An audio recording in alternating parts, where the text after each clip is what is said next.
우리가 살아가는 삶의 다양한 자리에는 다양한 원칙이 존재합니다. 예를 들면 교통규범이라는 원칙, 또는 질서의 원칙, 예의범절이라는 원칙, 상호관계라는 원칙, 또는 법집행의 원칙, 굉장히 다양한 원칙이 있습니다. 어떤 원칙은 명문화된 원칙들도 있지만 어떤 원칙들은 통념화된 원칙도 있습니다. 그리고 이 원칙이라는 것은 그 자체는 우리에게 불편을 주고 부담을 주기도 합니다. 그렇지 않습니까? 우리가 지켜야 하는 어떤 원칙들이 많다는 것은 우리를 불편하게 하고 우리를 부담스럽게 만드는 일일 수밖에 없습니다. 그러나 중요한 것은 무엇이냐면 우리에게 주어진 그 다양한 원칙들을 우리의 삶 속에 지켜낼 때 사실은 안전이라는 것을 보장받을 수 있는 겁니다. 예를 들면 교통규범의 원칙을 생각해 보십시오. 빨간불이면 멈추고 파란불이면 운행하고 하는 이런 원칙들이 만약에 지켜지지 않는다면 과연 어떤 일들이 일어나겠습니까? 정말 끔찍한 일이 일어날 수밖에 없겠지요. 안전을 보장받을 수 없을 겁니다. 그러나 이런 원칙들이 지켜질 때 우리는 그나마 안전을 보장받을 수가 있게 되는 겁니다. 그래서 원칙이라는 것 그 자체는 우리에게 불편과 부담을 주는 것이 맞지만 그럼에도 지켜져야 하고 그럴 때 우리에게 안전이라는 것이 우리에게 보장될 수 있는 겁니다. 이렇듯이 우리가 살아가는 우리의 삶의 자리에는 다양한 원칙들이 분명히 필요합니다. 그런데 이런 원칙들이 필요한 것은 사회에서만 해당되는 게 아닙니다. 우리가 교회 안에서 신앙생활을 할 때도 원칙이라는 게 있는 겁니다. 교회 안에서 그 원칙이 지켜져야 서로 행복할 수 있는 겁니다. 뿐만 아니라 우리가 신앙생활을 하는 우리의 각자 개인의 신앙에서도 원칙이라는 것은 반드시 필요하고 그 원칙이 지켜져야만 합니다. 그럴 때 우리에게는 신앙의 유익을 얻을 수 있게 되기 때문에 그렇습니다. 오늘 본문 역시 마찬가지입니다. 다니엘과 3명의 친구를 우리들에게 소개하고 있습니다. 그들이 정말 참 귀한 신앙을 가졌는데 그들의 신앙의 그 귀함이 과연 어디에서 왔는가를 생각해 본다면 우리는 그 모든 신앙의 원천이 결국은 신앙의 원칙을 가지는 데서 출발했다라고 확인할 수 있게 된다라는 겁니다.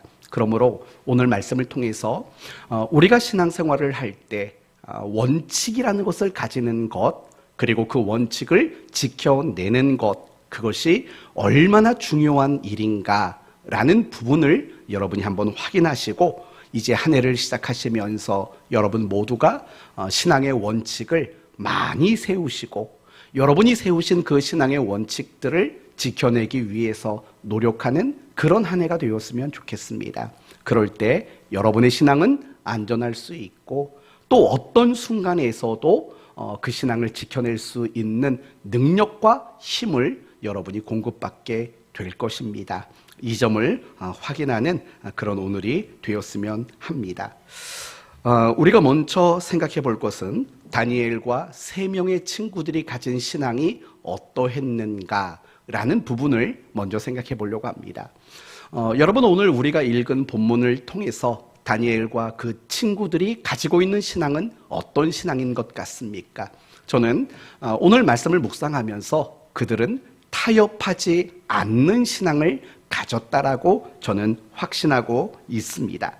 그들은 분명히 신앙의 갈등 속에 있었을 것이고 그럼에도 불구하고 그들은 신앙의 타협을 하지 않는 신앙을 끝까지 지켜내는 그런 신앙의 모습들을 그들은 나타내고 있다라는 겁니다.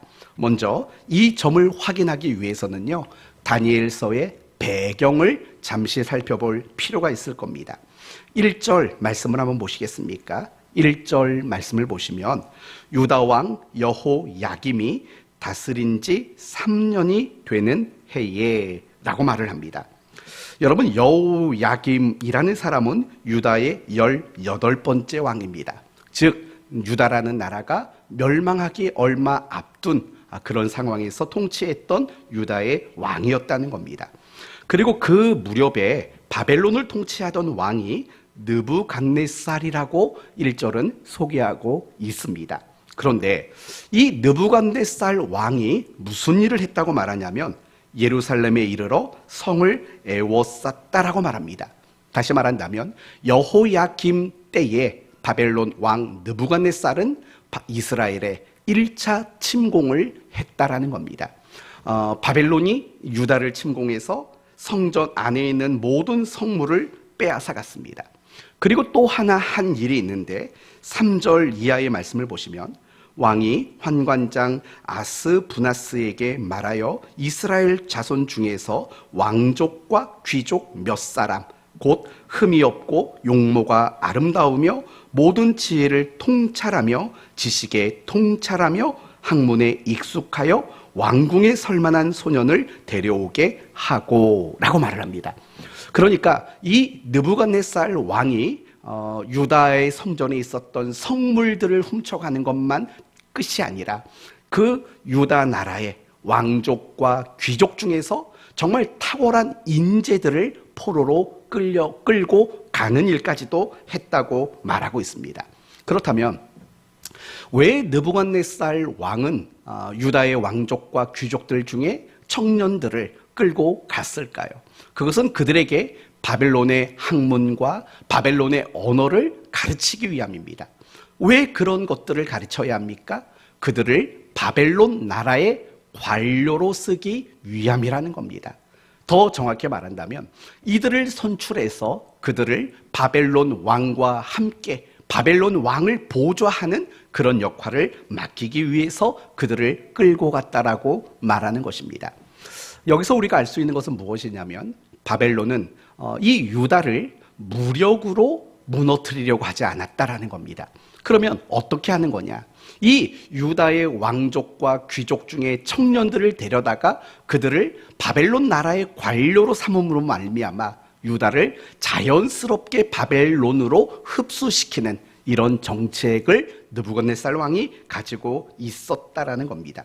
이제 그러면서 6절 말씀을 보시면 이 다니엘과 3명의 친구의 이름을 소개하고 있습니다. 6절 그들 가운데 유다 자손 곧 다니엘과 하나냐와 미사엘과 아사랴가 있더라 라고 이야기를 합니다. 이 4명의 청년들이 있습니다. 물론 이 4명의 청년들만 바벨론으로 끌려간 게 아닙니다. 굉장히 많은 수의 청년들이 끌려갔겠죠. 그런데 특별히 다니엘서가 주목하는 청년들은 이 4명이었다라고 이야기를 하고 있는 겁니다. 그런데 이들은요 바벨론으로 끌려가서 특별 대우를 받았습니다. 어떤 방식으로 특별 대우를 받았냐면 왕이 먹는 음식, 왕이 먹는 포도주 이런 것들을 제공받는 특별 대우를 받은 겁니다. 여러분 한번 생각해 보십시오. 한 나라에서 포로로 끌고 온 사람들 아닙니까? 그런데도 불구하고 그런 사람들에게 왕이 먹는 음식과 왕이 먹는 포도주를 제공했다라는 겁니다. 여러분 이거는 굉장히 파격적인 대우 아니겠습니까? 포로들에게 왕의 음식, 얼마나 귀한 음식들이겠습니까? 그 왕의 음식을 제공했고 바벨론 나라에게 나라의 학문과 언어를 배우도록 만들었다라는 거예요.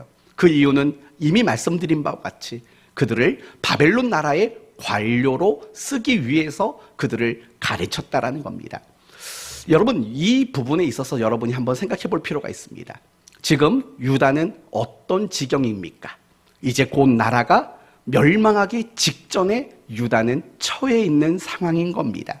그런데 그런 상황에 있어 유다의 왕족과 귀족들이 바벨론으로 끌려가서 왕에게 특별 대우를 받으면서 언어와 학문을 배우고 있는 겁니다. 그리고 그 언어와 학문을 배운 후에는 그들이 바벨론이라는 나라의 관료가 되는 겁니다. 그렇다면 여러분 어쩌면 이 다니엘과 3명의 친구들에게는 이 기회는 인생을 살면서 2번 다시 오지 않을 정말 좋은 기회가 아니겠습니까? 나라는 망하고 있습니다. 그 망하고 있는 나라의 왕족이 무슨 의미가 있겠고 망해가는 나라의 귀족이 무슨 의미가 있겠습니까? 그리고 바벨론은 신흥 강국입니다. 전 세계를 호령할 수 있는 그런 힘을 가진 나라입니다. 그 나라의 관료가 되는 겁니다. 그것이 어쩌면 망하는 나라의 왕족과 귀족으로 남아있는 것보다 훨씬 더 나은 선택이지 않겠습니까?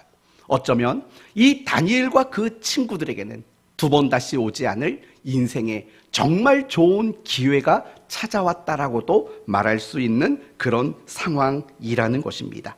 그런데 오늘 본문 8절을 보시면 이런 말이 나옵니다. 다니엘은 뜻을 정하여.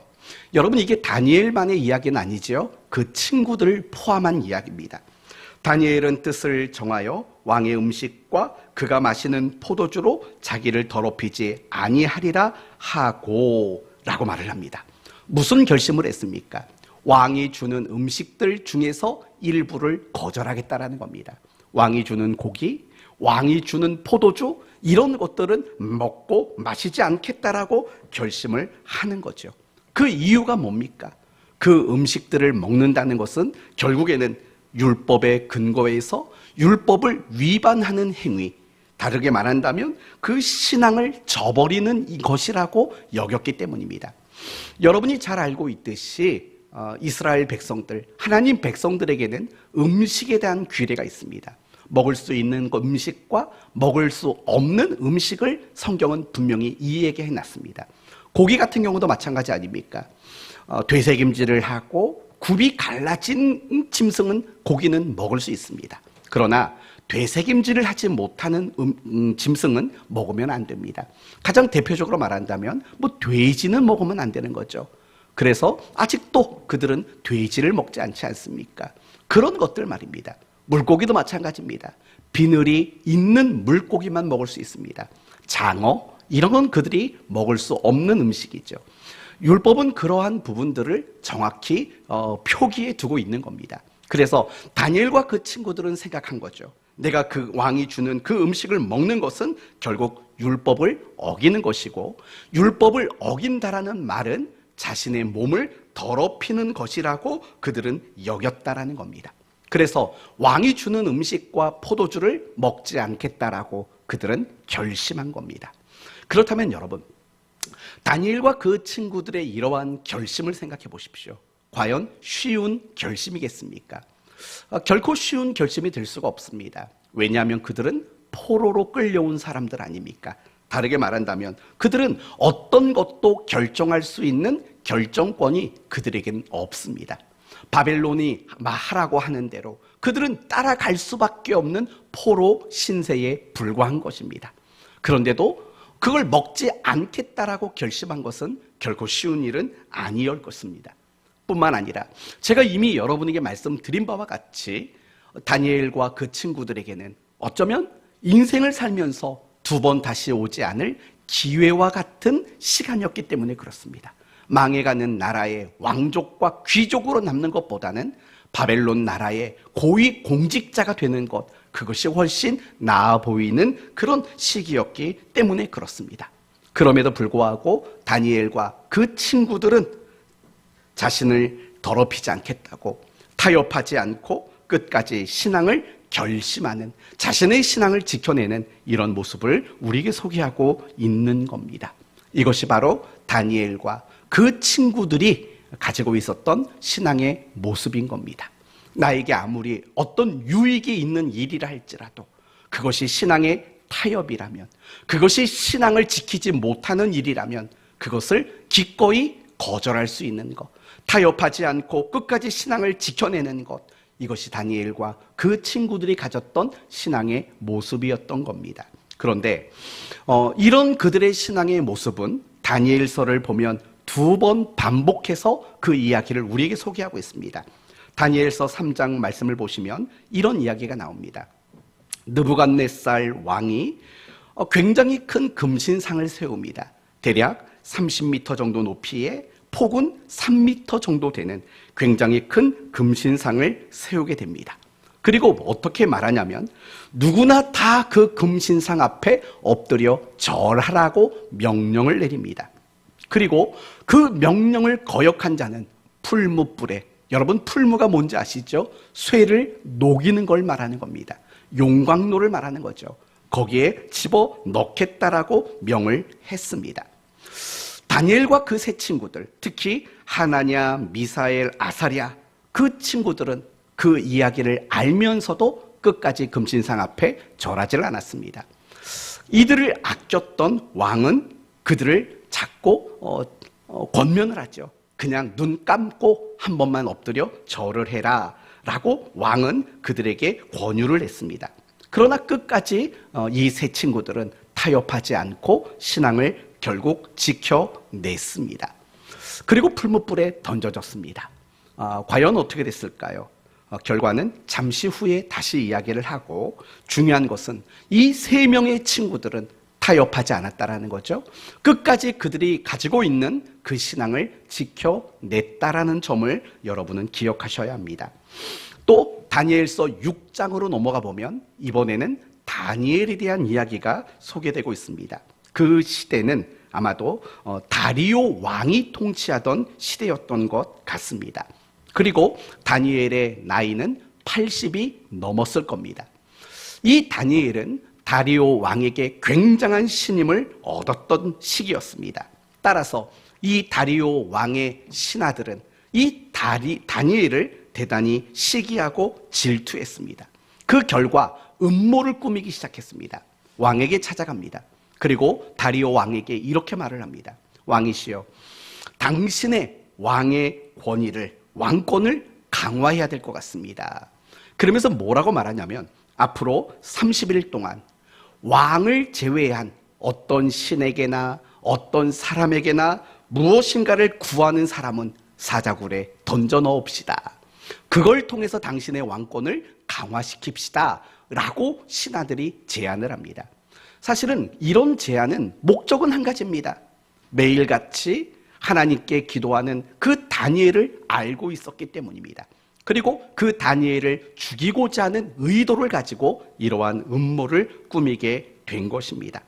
다리오 왕은 그 신하들의 요구에 넘어간 것이고 금령을 선포하게 됩니다. 앞으로 30일 동안 어떤 신에게나 어떤 사람에게도 구하는 자는 사자굴에 던져 넣을 것이다 라고 선포를 하게 된 것입니다. 다니엘은 신하들이 자신을 시기하고 질투함으로 만들어낸 음모라는 것을 알고 있었습니다. 그럼에도 불구하고 다니엘은 하루에 3번씩 예루살렘을 향해서 창문을 열고 그는 하나님께 기도를 드렸습니다. 무엇을 우리에게 보여줍니까? 결코 타협하지 않았다라는 겁니다. 어떤 순간에서도 다니엘은 끝까지 그 신앙을 지켜냈다라고 우리에게 말해주고 있는 겁니다. 이제 여러분을 한번 생각해 보십시다.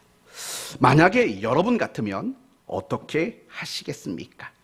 신앙을 지키기 위해서 왕이 주는 음식을 거절할 수 있는 용기는 가지고 계십니까?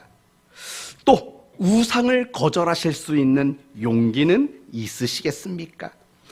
사실은 오늘날 우리에게는 너무나도 현실감이 없는 이야기처럼 들릴 수도 있습니다. 그러면 이 이야기를 조금 더 우리의 입장에 맞게끔 바꾸어서 얘기해 봅시다. 누군가가 여러분에게 큰 돈을 주면서 제안을 합니다. 뭘 제안하냐면 신앙에서 위배되는 어떤 행동을 여러분에게 제안한다고 생각해 보십시오. 큰 돈을 주겠다고 말합니다. 어떻게 하시겠습니까?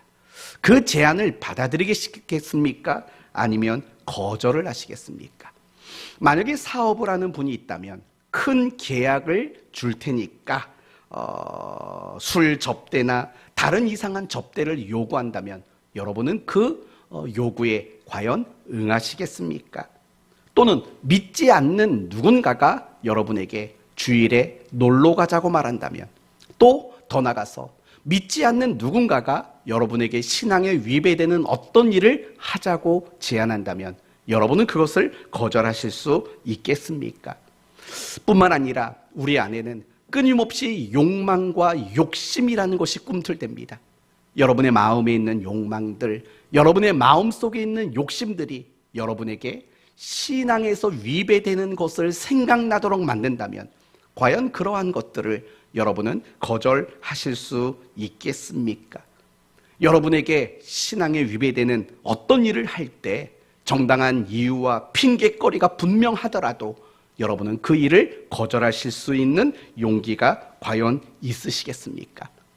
사실은 이런 질문들을 여러분 스스로는 정직하게 해보셔야 합니다. 왜냐하면 우리가 그리스도인으로서 이 땅을 살아가는 가운데 얼마나 많은 도전들이 우리에게 있는지 모릅니다. 신앙에서 위배되는 일들, 그런 일들 앞에 우리를 타협하게 하고 우리로 하여금 망설이게 하는 일들이 사실은 너무나 많아요. 그리고 망설이고 갈등하는 그 정도로 끝나는 게 아니라 우리는 어떤 이익과 유익 때문에 신앙에서 위배되는 일들을 저지르고 마는 순간들도 얼마나 많은지 모릅니다. 그러나 다니엘과 그 친구들은 전혀 달랐습니다. 그들은 목숨이 걸린 문제 앞에서도, 그들은 자신들의 미래가 걸려있는 일 앞에서도 신앙에서 벗어나는 일과 결코 타협하지 않는, 무슨 일이 있어도 끝까지 신앙을 지켜내는 그런 신앙을 그들이 가지고 있었다라는 겁니다. 오늘날 우리 모두가 이런 신앙을 가져야 합니다. 세상에서 많은 것을 준다 할지라도, 세상에서 내가 원하는 것을 다 준다 할지라도 우리는 그것이 신앙에서 벗어난 일이라면 단호하게 거절할 수 있는 성도가 되는 것을 하나님은 원하십니다. 타협하지 않는 것, 어떤 세상의 이득 앞에 신앙을 내려놓지 않는 것, 그것이 우리가 다니엘과 그 친구들을 통해서 배울 수 있는 신앙의 모습이라는 거죠. 2023년도 여러분이 그런 신앙을 가졌으면 좋겠습니다. 얼마나 많은 유혹이 있겠습니까? 얼마나 많은 갈등과 얼마나 많은 타협들이 여러분에게 다가오겠습니까? 그럴 때마다 이 다니엘을 떠오르시고 그 친구들을 떠올리시기 바랍니다. 그래서 정말 신앙에서 위배되는 일이라면 기꺼이 거절할 수 있는 그런 믿음의 용기와 그런 믿음의 담대함이 여러분 모두에게 있게 되기를 바랍니다. 그렇다면 이제 본론으로 들어가 봅시다. 우리는 지금까지 다니엘과 그 친구들의 신앙이 어떠한가를 생각해 봤습니다. 어떠했습니까? 타협하지 않는 신앙. 신앙에서 벗어나는 일이라면 결코 타협점을 두지 않는, 정말 끝까지 신앙을 지켜내는 이런 믿음을 그들이 가졌다라는 점까지 우리는 살펴봤습니다. 그러기 위해서 필요한 것은 과연 무엇일까? 바로 그것이 오늘 설교의 제목인 겁니다. 다니엘과 그 친구들이 타협하지 않고 끝까지 그들의 신앙을 지켜낼 수 있었던 이유, 그들에게는 너무 분명한 신앙의 원칙이 있었기 때문이라는 겁니다. 오늘 본문 8절을 보십시오. 다니엘서 1장 8절을 보시면 이렇게 시작합니다. 다니엘은 무엇을 정하여? 뜻을 정하여. 이게 굉장히 중요한 말이에요. 다니엘은 뜻을 정했대요. 이 말이 무슨 말입니까? 다니엘에게는 정말 확고부동한 신앙의 원칙을 가지고 있었다라는 거예요. 그걸 조금 더 구체적으로 말한다면 이런 거죠. 중간에 보시면 8절에 자기를 더럽히지 아니하리라 라는 신앙의 원칙을 그는 가지고 있었다라는 거예요. 다르게 말한다면 하나님의 말씀에만 나는 전적으로 순종하겠다라는 이런 신앙의 원칙이 다니엘에게 분명히 있었다라고 말하는 거예요. 다니엘서 3장 말씀으로 한번 넘어가 보시겠습니까? 다니엘서 3장 17절. 다니엘서 3장 17절 말씀 여러분 보시면 17절 18절을 보시면 이렇게 되어 있습니다. 왕이여, 우리가 섬기는 하나님이 계시다면 우리를 맹렬히 타는 풀무불 가운데에서 능히 건져내시겠고 왕의 손에서도 건져내시리이다. 그렇게 하지 아니하실지라도 왕이여, 우리가 왕의 신들을 섬기지도 아니하고 왕이 세우신 금 신상에게 절하지도 아니할 줄을 아옵소서라고 말을 합니다. 여러분, 이 말이 무슨 말인 것 같습니까? 이런 말입니다. 왕이시여, 나는 정말 하나님만 섬길 겁니다. 나는 하나님만 사랑할 것입니다. 라고 이야기하는 거예요. 그것이 이 다니엘의 친구들이 가지고 있었던 신앙의 분명한 원칙이었다라는 거예요. 6장으로 넘어가 봅시다. 다니엘서 6장 10절 말씀을 보시면 이번에 다니엘에 대한 이야기가 또 나옵니다. 6장 10절. 다니엘이 이 조서에 왕의 도장이 찍힌 것을 알고도 자기 집에 돌아가서는 윗방에 올라가 예루살렘으로 향한 창문을 열고 전에 하던 대로 하루 3번씩 무릎 꿇고 기도하며 그의 하나님께 감사하였더라 라고 말을 하는 거예요. 무슨 말입니까? 다니엘은 사자굴에 던져질 수 있다라는 것을 알면서도 이전에 하고 있었던 일들, 이전부터 지켜오던 하루에 3번씩 기도하는 그 기도의 원칙을 그는 깨트리지 않았다라고 말을 하고 있는 거예요. 성도 여러분, 다니엘과 그 친구들이 정말 타협하지 않고 끝까지 신앙을 지킬 수 있었던 이유는 바로 여기에 있었던 거예요. 그들 마음속에 뜻을 정하는 게 있었던 거죠. 그들 마음 가운데 분명한 신앙의 구체적인 원칙들이 그들의 마음에 자리 잡고 있었기 때문이라는 거예요. 그것이, 그러한 신앙의 원칙들이 그들의 신앙을 지켜낼 수 있었던 굉장히 큰 그리고 강력한 버팀목이었다라고 오늘 본문은 우리에게 그렇게 가르쳐 주는 거예요. 여러분, 이걸 반대로 말하면 이런 거예요. 만약에 다니엘과 그 친구들에게 이렇게 분명하고 확고한 신앙의 원칙들이 없었다면 그들은 타협하고 말았을 거예요. 이런 생각해 보십시오.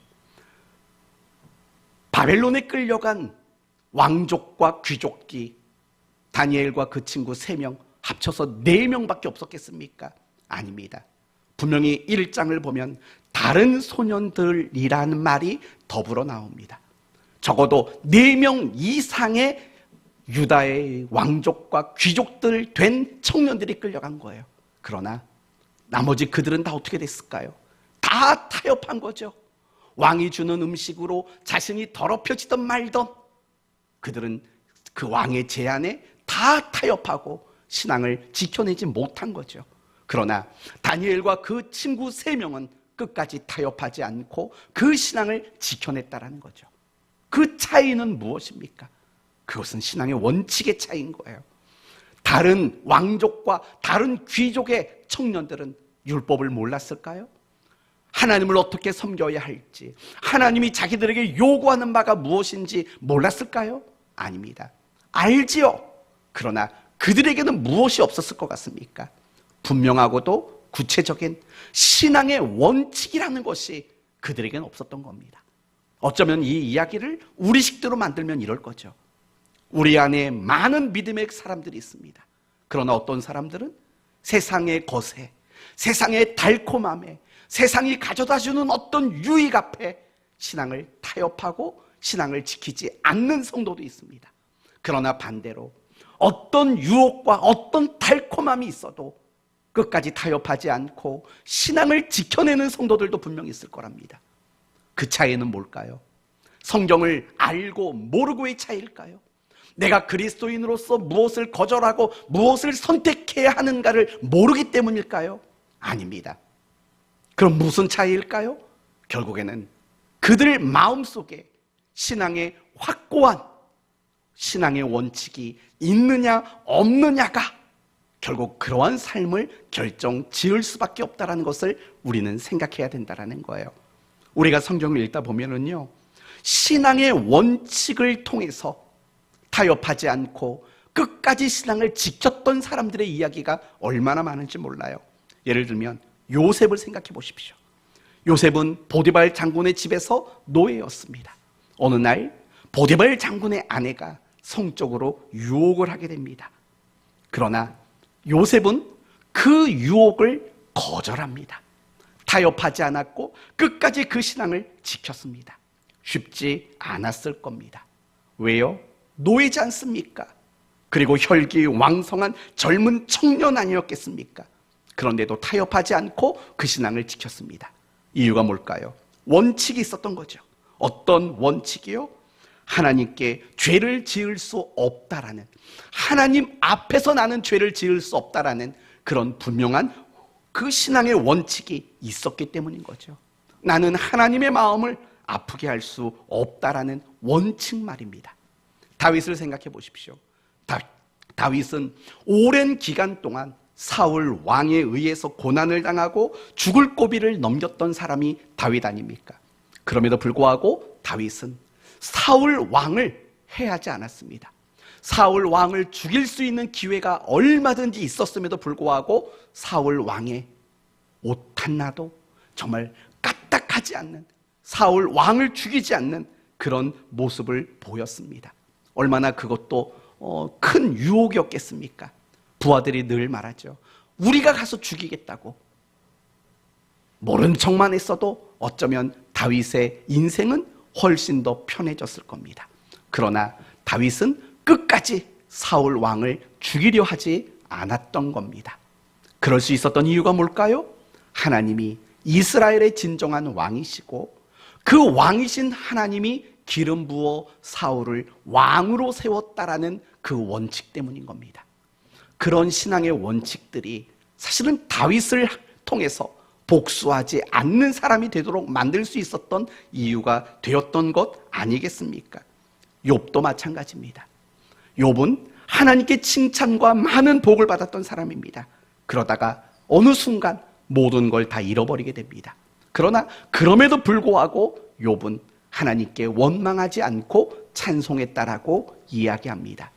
어떻게 그렇게 신앙을 지킬 수 있습니까? 모든 걸 다 잃었는데 그가 가지고 있는 신앙의 원칙이 있었던 겁니다. 예를 들면 모든 잔치가 끝나면 자녀들 한 명 한 명을 놓고 하나님께 제사를 드려서 혹여나 죄를 짓지는 않았을까라는 마음을 가지고 있었던 원칙들, 그리고 내가 가지고 있는 모든 것들은 다 하나님의 것이라는, 하나님이 주인이시라는 그 원칙을 욥은 가지고 있었던 겁니다. 그것이 그로 하여금 모든 걸 다 잃어버린 상황 속에서도 하나님께 원망하고 불평하지 않는 끝까지 신앙을 지키는 그런 사람이 되도록 만든 거 아니겠습니까? 이런 이야기는 끝이 없습니다. 이삭의 이야기, 사도 바울의 이야기, 히스기야 왕의 이야기, 바나바의 이야기, 브리스길라와 아굴의 이야기, 사도들의 이야기, 예수님의 이야기 속에서 한결같이 나오는 게 바로 그런 겁니다. 타협하지 않는 것, 그리고 끝까지 신앙을 지켜낼 수 있었던 것, 그것은 그들이 가지고 있었던 분명한 확고한 신앙의 원칙이 있었기 때문이라고 성경은 우리에게 늘 가르쳐주고 있다라는 거예요. 사랑하는 성도 여러분, 우리가 인생을 살면서 어떤 원칙을 가지고 있는 건 굉장히 중요한 거예요. 여러분이 훌륭한 부모가 되기 위해서, 아니 이렇게 물어보면 돼요. 여러분은 훌륭한 부모세요? 뭘 보면 안 되냐면 내가 내 자녀를 키울 때 원칙을 가지고 있는가를 보셔야 돼요. 정말 훌륭한 부모일수록 자녀를 양육하는 일에 정말 뚜렷한 원칙을 가지고 있어요. 만약에 내가 자녀를 키우는데 어떤 원칙도 없다면, 그냥 그때마다 달라진다면 우리는 훌륭한 부모가 아닐 수도 있어요. 분명히 여러분이 훌륭한 부모인가 아닌가는 내가 자녀를 양육하는 그 일 속에서 원칙이라는 것이 있는가, 이걸 여러분은 잘 생각해 보셔야 돼요. 더 나가서 여러분이 좋은 남편이고 여러분이 좋은 아내고 여러분이 좋은 부부인가도 결국 뭘 보면 아냐면 남편으로서의 원칙이 있는지, 아내로서의 어떠한 원칙이 있는지, 이런 것들을 여러분은 반드시 생각해 보셔야만 합니다. 공부하는 학생도 마찬가지죠. 지금은 종영된 프로그램이지만 예전에 유명했던 프로가 하나 있었죠. 백종원의 골목식당 이라는 아주 유명한 프로그램이 있었다고요. 그 프로그램을 보면은요, 나중에 다 모든 걸 다 해주고 나서 1년이 지나서 재방문하고 했던 장면들이 많이 나와요. 그걸 보면은요, 어떤 가게는 거의 쫄딱 망한 가게가 있어요. 백종원이 그렇게 솔루션을 해주고 성공할 수 있는 방법이나 기반을 만들어줬는데 망해요. 근데 어떤 가게는 계속 잘 되는 가게가 있어요. 여러분 뭐 처음에야 방송에 탔던 가게니까 잘 될 수 있겠죠.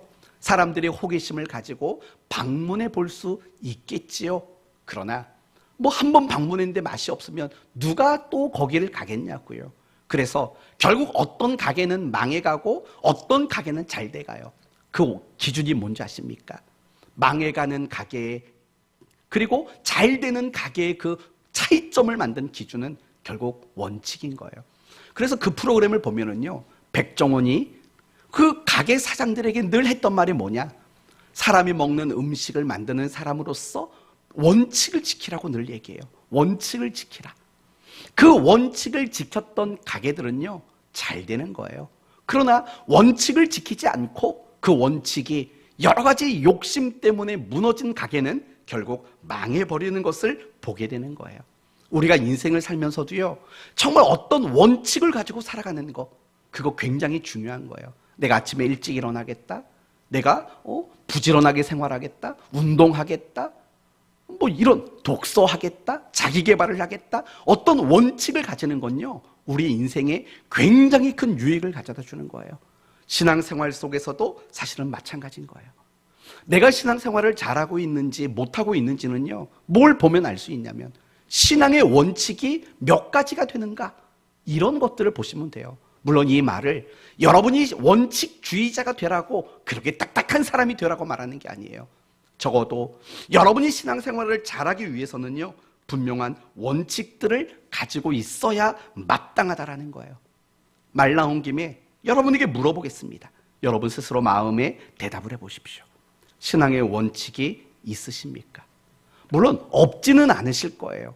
그렇다면 여러분은 신앙의 원칙이 몇 가지나 되십니까? 한 5가지 정도 신앙의 원칙은 있으십니까? 그러면 조금 더 구체적으로 물어보겠습니다. 예배에 관련돼서는 원칙이 있으십니까? 내가 예배에 일찍 나가서 미리 기도하고 준비하겠다? 또는 내가 예배 시간에 말씀을 정말 잘 듣기 위해 노력하겠다? 뭐 어떤 분들은 예배 시간에 앞자리에 앉겠다, 어떤 분들은 말씀을 잘 메모하겠다, 뭐 등등등 여러 가지 내용이 있을 수 있겠죠. 여러분은 예배와 관련된 원칙이 있으십니까? 여러분은 성경과 관련된 원칙은 있으십니까? 여러분은 기도와 관련된 원칙을 가지고 계십니까?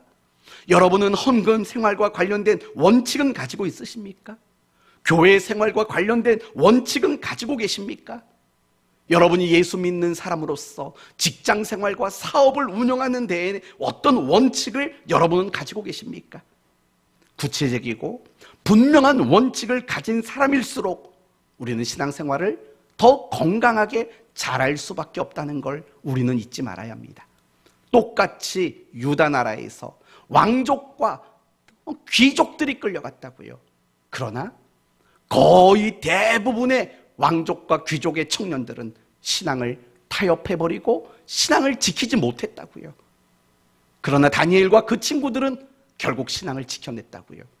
뜻을 정하여가 있기 때문인 겁니다. 그들에게는 분명한 신앙의 원칙들이 그 마음의 중심에 자리 잡고 있었기 때문이라는 거예요. 사랑하는 성도 여러분, 우리가 새해를 출발하고 지금 1월 한 달을 살아가고 있지 않습니까? 여러분에게 있어서 정말 이번 한 달이 중요한 것은 무엇이냐? 신앙의 원칙을 세우는 일들이 중요한 거예요. 여러분이 정말 내가 하나님 앞에서 이런 신앙의 원칙을 가지겠다라고 마음을 품는 일들, 그게 너무나도 중요한 거예요. 내가 가정 안에서 어떤 신앙의 원칙을 가져야 할지, 내가 아내로서 어떤 신앙의 원칙을 가져야 할지, 이런 원칙이 없는 사람이 되어서는 안 된다는 걸 여러분 잊지 말아야 되는 거예요. 이 신앙의 원칙이 정말 여러분의 중심 속에 자리를 잡고 있는 게 몇 가지가 되는지, 어쩌면 여러분은 신앙의 원칙을 지켜내는 것보다는 신앙생활을 하면서 그때 내 기분과 내 감정에 이끌려 신앙생활을 하고 있는 것은 아닌지 한번 생각해 보셔야 되는 거예요. 정말 신앙의 원칙을 가지셔야 돼요. 더 구체적으로 아까 말했던 대로 예배라는 원칙, 기도와 관련된 원칙, 성경과 관련된 원칙, 교회와 관련된 원칙, 이런 신앙의 원칙이 여러분의 신앙을 버텨주고 견뎌주게 만드는 가장 훌륭한 기둥과 버팀목이 된다는 사실을 우리는 알아야 되는 겁니다. 다니엘이 가진 그 신앙, 그 친구들이 가졌던 그 신앙, 이 모든 것들은 그들이 붙잡고 있었던 신앙의 원칙이 있었기 때문에 가능할 수 있었던 일들이라는 걸 우리 모두는 오늘 이 시간 확인했다라는 거죠. 그렇다면 이제 우리가 할 일은 뭡니까? 원칙을 세우는 일이에요. 원칙을 세우셔야 돼요. 여러분이 이 일을 고민하셔야 돼요. 그리고 그 여러분이 세운 원칙을 지키기 위해서 여러분은 끊임없이 노력하셔야만 합니다. 그럴 때 여러분에게 어떤 유익이 일어나는 줄 아십니까? 여러분의 신앙이 성장하게 되는 것을 여러분은 경험하게 될 거예요. 예를 들면 이런 거죠. 다니엘서 1장 오늘 본문을 보면 왕이 주는 음식의 문제 앞에 다니엘과 친구들은 타협하지 않았어요. 그런데 3장과 6장으로 넘어가 보면 이제 그들은 생명이 걸린 문제에도 타협하지 않게 되는 걸 보게 돼요. 처음에는 고작 음식 문제예요. 고기 문제고 포도주 문제예요. 그러나 3장과 6장의 그들의 이야기를 보면 이제는 풀무불에 던져지는 것이고 사자굴에 던져지는 그들의 생명과 직결되는 그 문제 앞에서도 그들은 타협하지 않게 되는 거예요. 뭘 우리에게 말하냐? 우리가 신앙의 원칙을 가지게 된다면 우리의 신앙은 갈수록 성숙해질 수밖에 없는 거예요. 우리의 신앙이 성장하게 되는 거예요. 그러나 반대로 내가 신앙생활 한지 그 연수는 오래되었지만 여전히 내 신앙이 성장하지 못하는 것은 결국 우리는 제대로 된 신앙의 원칙을 가지고 그것을 지켜내는 신앙의 싸움을 우리는 너무나도 게을리한 것이라고 밖에는 말할 수가 없는 거예요. 여러분이 신앙의 원칙을 가지고 그 원칙을 지키려고 노력하신다면 당연히 여러분의 신앙은 성장해 갈 수밖에 없다라는 거예요. 두 번째는요, 우리가 신앙의 원칙을 가질 때 그리고 그것을 지켜내고자 할 때 하나님이 반드시 책임져 주신다라는 것을 우리는 알아야 하는 겁니다. 여러분 영화 중에 불의 전차라는 영화를 보신 적이 있을 겁니다. 에릭 리델이라는 운동선수에 대한 실화를 바탕으로 만든 영화입니다. 에릭은 1924년도 제8회 파리 올림픽에 100m 영국 국가대표로 출전을 하게 됩니다. 그런데 공교롭게도 이 100m 경기의 결승전이 언제 열린 줄 아십니까? 주일날 열리게 되었습니다. 여러분 같으면 어떻게 하시겠습니까? 뭐 주일 한번 빠지는 게 무슨 대수야. 뭐 그러죠. 그러나 에릭은 달랐습니다. 에릭은 어떤 원칙이 있었냐면 주일은 목숨 걸고 지키겠다라는 원칙을 가지고 있었습니다. 그래서 당연히 100m 결승에 나가면 에릭이 우승할 것은 뻔합니다. 왜냐? 그가 그 당시 최고 기록을 가진 사람이었기 때문입니다. 그럼에도 불구하고 에릭은 출전을 포기하게 됩니다. 그리고 주일이 지난 이후에 경기가 있는데 그 경기는 400m 경기였습니다. 에릭은 그 400m 경기에 출전하기로 결심했습니다. 여러분, 그게 될까요? 에릭은 100m 선수입니다. 그렇다면 에릭은 늘 얼만큼 달리는 것을 집중적으로 열심히 연습했겠습니까? 당연히 100m입니다. 그런데 400m는 100m의 4배입니다. 아마 에릭은 400m를 달리기 위한 훈련과 연습은 해본 적이 없을 겁니다. 그런데도 불구하고 에릭은 400m에 출전하기로 했습니다. 사람들은 무모한 도전이라고 생각했습니다.